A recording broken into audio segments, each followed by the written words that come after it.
Hello friends, எல்லாருக்கும் வணக்கம். Welcome back to our homely princess channel. இன்றைக்கி நம்ம சேனலில் ரொம்ப முக்கியமான டாபிக் பார்க்க போகிறோம். அதாவது ஒரு வயசுக்குள்ளே இருக்கிற குழந்தைங்களுக்கு சால்ட் அண்ட் சுகர் சாப்பாட்டில் ஏன் சேர்க்கக்கூடாது அப்படின்னு. ஆக்சுவலாக பார்த்திங்கன்னா நிறைய மாமுக்கு, அதாவது நிறைய அம்மாவுக்கு தெரியும் ஒரு வயசுக்குள்ளே உப்பும் சர்க்கரையும் சேர்க்கக்கூடாது அப்படின்னு. பட் என்ன ரீசன்னு மோஸ்ட் ஆஃப் த பேரண்ட்ஸ்க்கு தெரியறதில்ல. ஸோ தெரியாதவங்களுக்கு இந்த வீடியோக்குள்ளே போகலாம். வீடியோக்குள்ளே போகிறதுக்கு முன்னாடி நம்ம சேனல் உங்களுக்கு பிடிச்சிருந்தா, வீடியோஸோட கண்டென்ட் உங்களுக்கு யூஸ்ஃபுல்லாக இருக்குன்னு தோணுச்சுன்னா ப்ளீஸ் மறக்காமல் சப்ஸ்கிரைப் பண்ணி வச்சுக்கோங்க. கூடவே பக்கத்தில் இருக்கிற பெல் பட்டன் நீங்கள் கிளிக் பண்ணி வச்சுக்கிட்டிங்கன்னா நான் போடக்கூடிய எல்லா வீடியோஸையும் நீங்கள் மிஸ் பண்ணாமல் பார்க்கலாம். ஓகே, இந்த வீடியோவில் நான் ஒரு 3 டாப்பிக்காக ஸ்ப்ளிட் பண்ணிக்கிறேன். அதாவது சால்ட்டு கொடுக்கக்கூடாதுன்னு சொன்னேன் இல்லையா, அது எதுக்காக, அதே மாதிரி சுகர் ஏன் நம்ம கொடுக்கக்கூடாது, அண்ட் தேர்ட் பார்த்திங்கன்னா சால்ட் அண்ட் சுகருக்கு ஆல்டர்னேட்டிவாக என்ன கொடுக்கலாம். குழந்தைங்களுக்கு உப்பும் சர்க்கரையும் சேர்க்கக்கூடாதுன்னு சொல்லிட்டீங்க, அப்போ நம்ம வேறு என்ன தான் நாங்கள் அவங்களுக்கு சேர்த்து கொடுக்கறது அப்படின்னு நிறைய பேருக்கு டவுட் இருக்கலாம். ஸோ அதெல்லாம் இந்த வீடியோவில் நம்ம பார்க்கலாம். முதல்ல சுகர் ஏன் கொடுக்கக்கூடாது குழந்தைங்களுக்கு, அப்படி கொடுத்தீங்கன்னா என்ன ஆகும் அப்படின்றத தெரிஞ்சுக்கோங்க. ஸோ சர்க்கரை பார்த்திங்கன்னா அது ஒரு நல்ல ஒயிட் கலராக நமக்கு நல்ல பியூராக கிடைக்கிறதுக்கு நிறைய கெமிக்கல் ப்ராசஸ் பண்ணி தான் நமக்கு ஒரு நல்ல ரிஃபைன்டு சுகராக கிடைக்கிது. ஸோ இது பார்த்திங்கன்னா குழந்தைங்களுக்கு கொடுக்கும்போது சாப்பாட்லேயோ இல்லை ஏதாவது ட்ரிங்க்ஸ்லேயோ இந்த மாதிரி ஏதாவது மிக்ஸ் பண்ணி நீங்கள் கொடுத்தீங்கன்னா கண்டிப்பாக அவங்களுக்கு சொத்தப்பல் வர்றதுக்கு சான்ஸ் அதிகமாக இருக்குது. அது மட்டும் இல்லாமல் இப்போ வளர்கிற ஸ்டேஜ் இல்லையா, பல் அவங்களுக்கு வளர்கிற ஸ்டேஜ், அது பால் பல்லுன்னு சொல்லுவாங்க.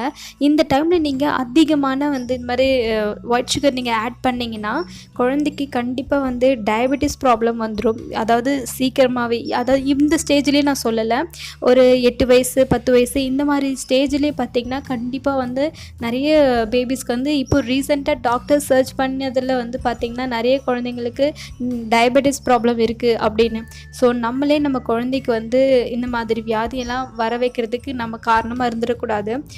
அதே மாதிரி பார்த்திங்கன்னா நம்ம சர்க்கரை அதிகமாக ஆட் பண்ணும்போது குழந்தைக்கு ஒபிசிட்டி ப்ராப்ளம் வரும் ஃப்யூச்சர்லேயும் சரி. இப்போ நீங்கள் கொடுத்தீங்கன்னா இன்னும் ஒரு 2 or 3 இயர்ஸில் நல்லா அவங்க வெயிட் போட்டுருவாங்க. இதனால் அவங்க ரொம்ப லேசியாக இருப்பாங்க, நல்ல ஒரு ஆக்டிவாகவே இருக்க மாட்டாங்க குழந்தைங்க.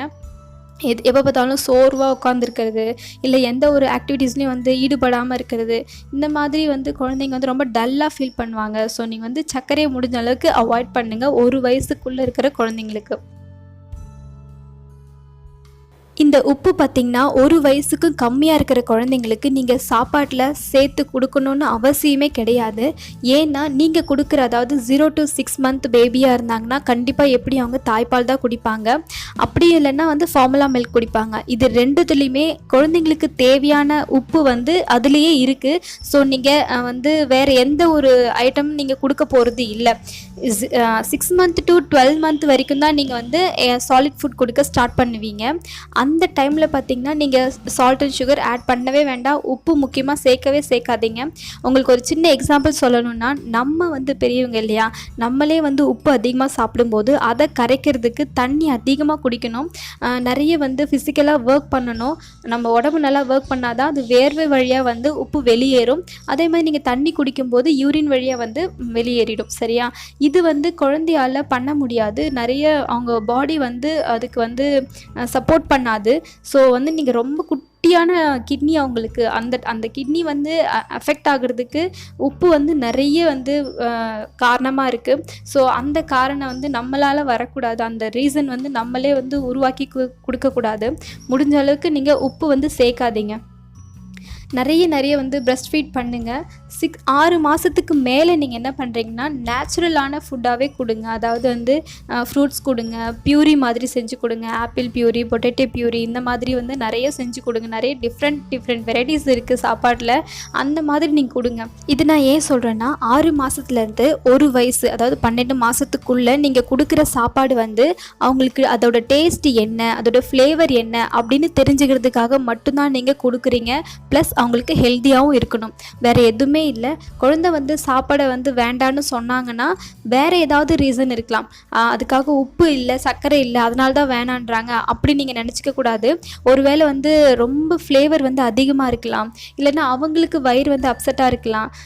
அந்த மாதிரி ஏதாவது ரீசன் இருக்கான்னு மட்டும் பாருங்கள்.